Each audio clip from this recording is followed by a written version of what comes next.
there's two types of knowing. There's heart knowing, and then there's mind knowing.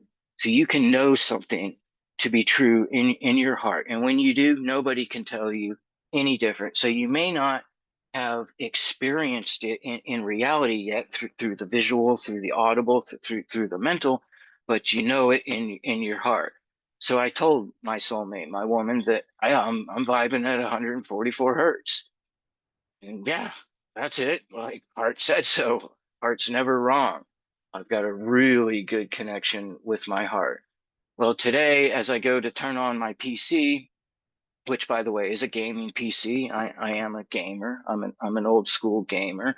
And though I don't have much time for it these days, it's still very dear to my heart. So yeah, the PC that I bought is a decent, it costs over $1,000, but it's not a $3,000 gaming laptop. Long story short, it has 144 hertz refresh rate, which is not a coincidence. Not a coincidence that that's the high range of our tech now. And if they ever release a refresh rate above 144, don't buy it. Don't buy it. Stay at 144 because it will over time entrain you. It will help you to reach that. But anyhow, I pop open my PC and I open up the host tools on the Zoom where all these little words, uncheck this, uncheck that. Do you want the waiting room? Can people unmute themselves? And the words are flickering. They're flickering. I can see them turning on and off.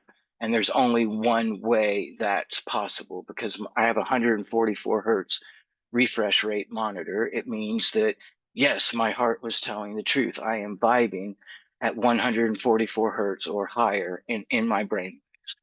So we have delta, theta, alpha, beta, gamma. These are the known brain waves, and delta waves are very low. They're 1 hertz to 4 hertz. The author of all of the brain waves, by the way, is the heart, which operates at what? It operates at low delta, 1 hertz, approximately 1 pulse per second, right? So mastering the delta waves will get your mind into unity with your heart. Mastering the theta waves, which is roughly 4 to 7 times per second before, is the golden number. What. 2, 3, 4, 1, 2, 3, 4, 1, 2, 3, 4. At theta brainwaves, you can access the spirit. You can leave your body and you can access spiritual planes of existence. You're also perfectly clairvoyant, can see massive amounts of energy. You can see the truth. You can see the spirit of this world. You can see the spirit of a plant that you're looking at. You can see sunlight in the air. How many people see sunlight? Well, a lot of you guys do that are in my course that have studied my material, and many of you from other disciplines. I'm not claiming to be the only way, the only path, but how many people actually see sunlight? They see what sunlight illuminates, but to see sunlight, it's so beautiful. It looks like a golden nimbus, fluidic, glorious, electromagnetically suspended liquid in the sky that you can feel like wow. So that stuff happens in the theta. In the alpha, you can access the creative because you're somewhere in between the beta, which is the normal brainwave operating state, and the theta, which is where our spirit came from.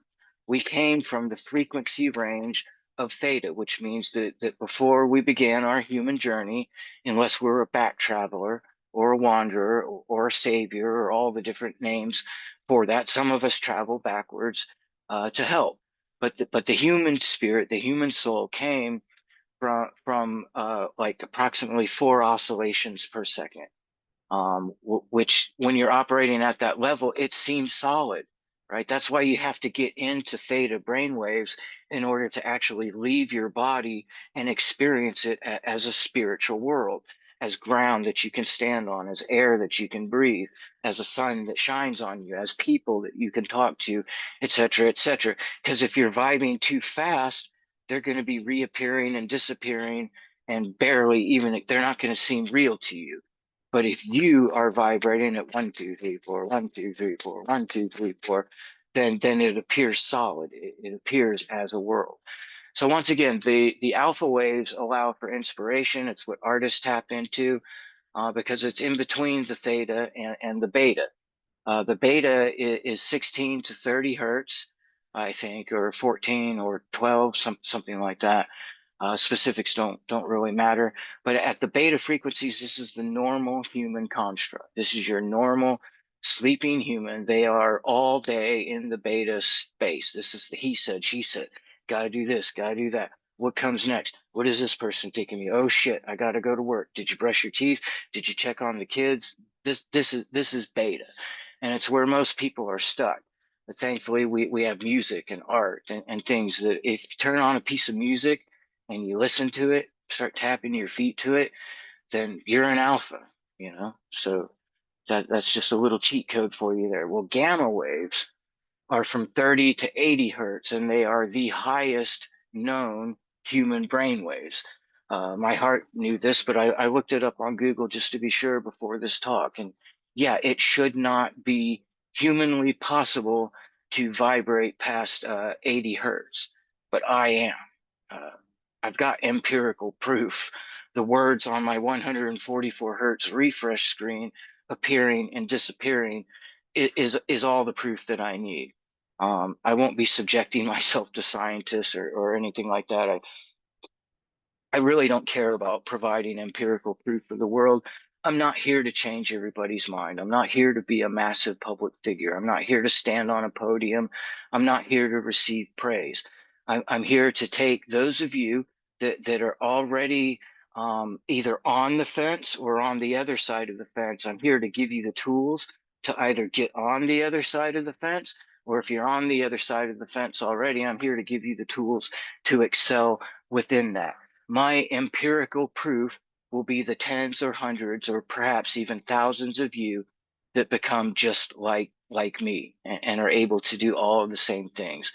And in the years that I've been teaching, I've trained over 100 to reach this level, and I've yet to let a single student down. Like not all of them got to the level where I'm at, but every single student from Avatar Energy Mastery Institute since its inception in 2011 that has stuck with it and done the exercise and not given up has learned to see energy, has learned to feel energy, has learned to feel the spirit that is inside of their body, that is their true identity, and then gain some level of abilities from there. So God is the stillness. We go over this in another meeting, so I'm not going to go too far into that. Your angelic consciousness, which we've also talked about, we talk about raising the human to a level to where it's worthy or ready to receive without damaging the psychology, emotional state, and body of the human being. When you reach a certain level of unity with God, we are all angels. Okay, every single one of you has an angel in heaven. You could call it your higher self, but it's higher than what most people would consider to be their higher self, because you have a spiritual self which dwells in Earth's astral planes, and to most people that's their higher self. But you have you have an angel, you have an angelic consciousness that's in your image. Okay, so all of time is simultaneous. It's all happening at the same time. At some point in the future, be it this life, the next, or whatever, you obtain unity with God. There's no God doesn't lose souls. God's a master creator. So you're all saved at some point. It's inevitable. There's nothing you can do to prevent it. But the choice is yours. How much do you want to suffer along the way? So if you choose to meditate, if you choose to pray, if you choose to embark on energy mastery, focus exercises, if you're disciplined and you practice them, which by the way, it's not work. It's so fun. It's amazing to day after day have jaw-dropping, eye-opening experience to behold a world of magic that most people can't even see. You know, there's no reason not to. But you will all at some point, hopefully sooner, you'll receive your angelic consciousness. Well, I can tell you from both the heart and the head for an absolute fact that your angel vibrates at 144 hertz or higher. God does not vibrate.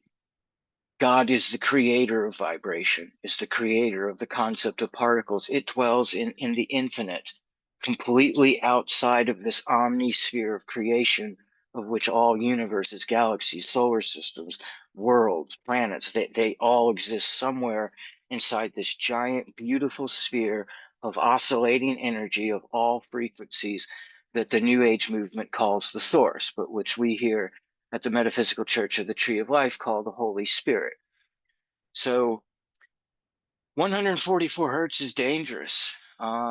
It's a whole lot more of who and what you currently are. So if there's darkness inside of you, if there's doubt inside of you, if there's fear inside of you, it is not pleasant to vibrate at 144. I say that just so that you can understand there's a reason why you're not vibing there already. God has great gifts in store for all of you that God cannot give to any of you early because it would be damaging to you. It wouldn't be for your highest good. So you do have to meet God halfway. You have to grow through energy mastery. Now, when you become really good at anchoring yourself in the stillness and the infinite, when you find God, it becomes safe for you to vibrate very high. In fact, it becomes effortless. Like I posted on Facebook a little bit ago, it's the still mind that vibrates the highest. That's the dichotomy. We're in duality. So to raise your frequency to the highest possible plane, all you have to do is still your mind completely. And it's not that hard. It sounds very difficult, but through the practices that I teach, through the Kinetic Communion course in the Metaphysical Church of the Tree of Life, you will all learn rather quickly how to still your mind. And remember, it's nothing that is able to perceive something. It's emptiness that's able to perceive fullness. So it is the still mind that makes you capable of perceiving the higher vibration that's already there. Because if you are vibrating high, how the hell are you going to vibrate any higher? You're too busy vibing high. So this means your consciousness, your mind, is associating itself with the vibration. So it'll make you stuck. However, if you are perfectly still and yet willing to observe the vibrations, they'll turn up like a dial faster than you can believe. It'll go like right up. But the key is to not identify. Don't associate with the particles, or don't associate with the energy. And sure as shit, don't associate with the particles, because right now we're perceiving them as a necessity. Right? We feel like we need this human body to even live. That's a lie. That's a total lie, complete bullshit. And then the second one beyond that, if we've engaged in our spiritual process, is, oh, we aren't the physical body, we're the spirit, and it dwells in energy. So for a long time, I thought, and many people think, that you need the energy to survive. Lie, bullshit, total horseshit, total lie. You don't need anything to survive. So once we've come back to God through the stillness, we dip our toes back into vibration, into particles for our pleasure, not out of necessity. Okay.